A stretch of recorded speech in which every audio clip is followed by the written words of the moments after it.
আমার রোম সিরিজের দ্বিতীয় পার্টে তোমাদের ওয়েলকাম। রোম পৌঁছানোর পর আমাদের এয়ারবিএনবির হোস্ট ক্রিস্টিনা আমাদের পিক আপ করতে এসেছিল। সেটা অবশ্যই চার্জেবল ছিল। অসাধারণ সুন্দর এখানকার রাস্তা। এয়ারপোর্ট থেকে বেরোতেই দেখা পেলাম লিওনার্দো এক্সপ্রেসের, যেটা এয়ারপোর্ট থেকে শুরু হয় আর সিটি সেন্টার অবধি যায়। এখানে রাস্তায় গাড়ি 120 থেকে 150 কিলোমিটার পার আওয়ার স্পিডে চলে।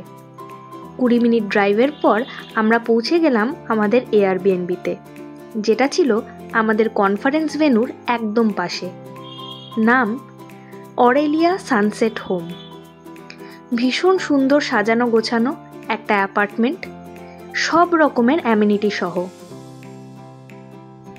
এয়ারবিএনবিতে থাকার অভিজ্ঞতা আমাদের প্রথমবার।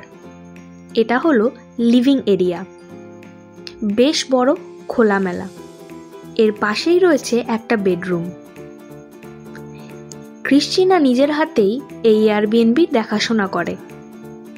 বেডরুমের সাথেই অ্যাটাচড বাথরুম রয়েছে, সেখানেও সব রকমের অ্যামিনিটি রয়েছে।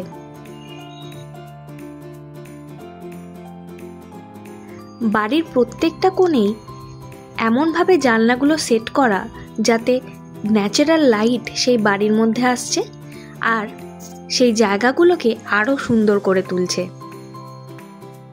বাথরুমের ঠিক পাশেই ছিল একটা স্টোরেজ এরিয়া, যেখানে ক্লিনিংয়ের সমস্ত সরঞ্জাম রাখা আছে। Even washing machine, iron table সব কিছু রাখা ছিল এখানে। আর সব থেকে সুন্দর ছিল বাড়ির এই জায়গাটা, কারণ এখান থেকে সানসেটটা দেখতে জাস্ট অসাধারণ লাগে। এই অ্যাপার্টমেন্টের ব্যাকইয়ার্ডে একটা পুলও ছিল। আর সবশেষে দিলাম আমাদের বিউটিফুল হোস্টের ছবি। আজকের ভিডিওটা কেমন লাগলো জানাতে ভুলো না যেন।